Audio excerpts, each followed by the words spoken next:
তারা ফ্রন্টে পাঠাইছে যুদ্ধ করার জন্য, অস্ত্র উদ্ধারের জন্য, তাদের কোনো অ্যামুনিশন নাই। Who is responsible? এই লেফটেন্যান্ট তানজিম হত্যার দায় ওয়াকার স্যারকে নিতে হবে, টেন্ডিভেট জিওসিকে নিতে হবে। কারণ তাকে কেন অস্ত্র ছাড়া তাদেরকে গ্রাউন্ডে পাঠাইছে? আমাদের ছেলেদেরকে এই সন্ত্রাসীদের গুলি খেয়ে মরার জন্য পাঠাইছে নাকি? আমরা এতদিন যেটা আমি বলে আসতেছি যে তারা চাচ্ছে সারা একটা হোক, একটা সেনাবাহিনীর ক্যাজুয়ালিটি হোক, এটা নিয়ে বড় একটা ক্রাইসিস হোক, বা দেশের মানুষ জানবে যে এই সরকার ব্যর্থ, তারপর সেনাবাহিনী ক্ষমতা দখল করবে। Planning is something like that, সোফার আমাদের সমস্ত সোর্সই এবং ইয়াটা বলতেছে। আদারওয়াইজ এই একটা অফিসারকে অপারেশনে পাঠাইছে উইদাউট অ্যামুনিশন, এটার দায় কে নিবে? এটা এই যে খুনের দায়টা, এটা কার? টেন্ডিভেট জিওসি থেকে শুরু করে ওয়াকার স্যার পর্যন্ত। আমি মনে করি প্রতিটা সেনা সদস্য এখন সেই আগের আর্মি নাই। আমরা এত বছর ধরে, আমি 28 বছর চাকরি করেছি, যৌথ বাহিনীর অপারেশনে গেছি অ্যামুনিশন ছাড়া। How can it be? এটা তো আমি জীবনে কোথাও দেখি নাই, জীবনে কোথাও আমি শুনি নাই যে যৌথ বাহিনী অপারেশনে গেছে, সিনিয়র মোস্টের কাছে শুধু 30 রাউন্ড অ্যামুনিশন, তাও লোডেড না, অস্ত্রের মধ্যে লোডেড না, যে সাথে সাথে কক করে যে ফায়ার করতে পারবে। It's not that.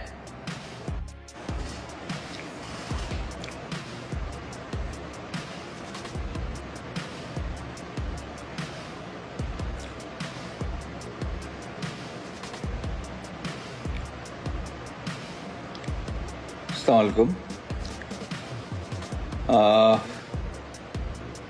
খুব একটা দুঃখ ভারাক্রান্ত মনে এই লাইভটা করা শুরু করলাম।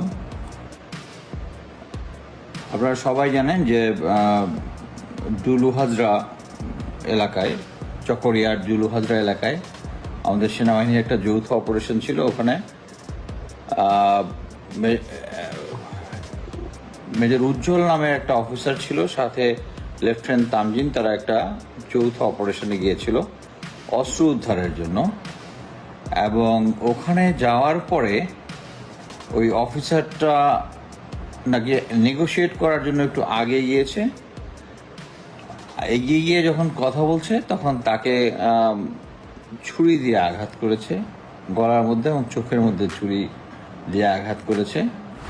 এবং অফিসারটা পরে ইয়াতে যাওয়ার পরেই হসপিটালে নেওয়ার আগে একটা ওখানকার খ্রিস্টান হসপিটালে নিয়ে গেছিলো, পথে এর আগেই মারা যায়। আমি যে পয়েন্টটা নিয়ে কথা বলবো সেটা হচ্ছে, যৌথ অপারেশন হচ্ছে, আমি জাস্ট 3টা জায়গা থেকে কথা কনফার্ম করলাম যে এই অপারেশনটা যখন পরিচালনা হয় তখন পুরা পেট্রোলের কাছে, শুধু মেজর উজ্জ্বলের কাছে একটা ম্যাগাজিন 30 রাউন্ড অ্যামুনিশন ছিল, বাকি পেট্রোলের কারো কাছে কোনো অ্যামুনিশন ছিল না। এটা কি ধরনের অপারেশন হচ্ছে? সেনাবাহিনী অপারেশন করতেছে, তাদের কাছে কোনো অ্যামুনিশন নাই। আপনি এটা চিন্তা করতে পারছেন? 10 ডিভিশন তারা তার সৈনিকদেরকে, এখন সবাই আমরা জানি যে আওয়ামী লীগ সরকার চলে যাওয়ার আগে তাদের যে এই ছাত্রলীগ, যুবলীগ, এদের কাছ থেকে যত ধরনের অস্ত্র আছে সমস্ত কিছু এদেরকে হ্যান্ড ওভার করে দিয়ে গেছে। বিভিন্ন ধরনের আধুনিক অস্ত্রপাতি দিয়ে গেছে, যেটা আমরা দেখেছি 5ই আগস্ট পর্যন্ত তারা ব্যবহার করেছে ছাত্রদের উপরে। সেনাবাহিনী এখন করতেছে, অপারেশন করতেছে। একটা পেট্রোলে 30 জন যদি থাকে ধরে নিই, তাহলে একজনের কাছে শুধু 30 রাউন্ড, সিনিয়র মোস্টের 30 রাউন্ড অ্যামুনিশন আছে। এবং আমি যেটা সন্দেহ করি যে টেন্ডিভেট জিওসি হচ্ছে মেজর জেনারেল শেখ সারোয়ার, যে ছিল সিটিআইবির director, who is to control the Aynaghar. এবং এই তার ইনস্ট্রাকশনে একটা পেট্রোল গেছে 30 জনের, আমি অনুমান করতেছি 30 জনের, নর্মালি 30 জনের নিচে যাওয়ার কথা না। সেখানে কারো কাছে কোনো অ্যামুনিশন নাই।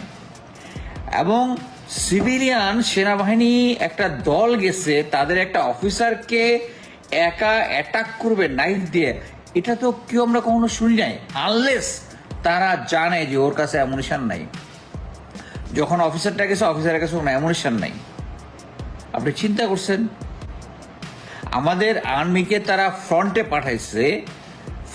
পাঠাইছে যুদ্ধ করার জন্য, অস্ত্র উদ্ধারের জন্য, তাদের কোনো অ্যামুনিশন নাই।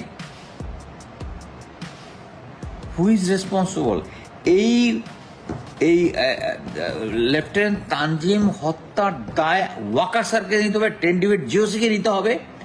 কারণ তাকে কেন অস্ত্র ছাড়া তাদেরকে গ্রাউন্ডে পাঠাইছে?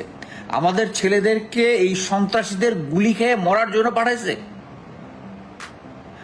নাকি? আমরা এতদিন যেটা আমি বলে আসতেছি যে তারা চাচ্ছে সারা একটা হোক, একটা সেনাবাহিনীর ক্যাজুয়ালিটি হোক, এটা নিয়ে বড় একটা ক্রাইসিস হোক, দেশের মানুষ জানবে যে এই সরকার ব্যর্থ, তারপর সেনাবাহিনীর ক্ষমতা দখল করবে। Planning is something like that so far, আমাদের সমস্ত সোর্স এবং ইয়াটা বলতেছে।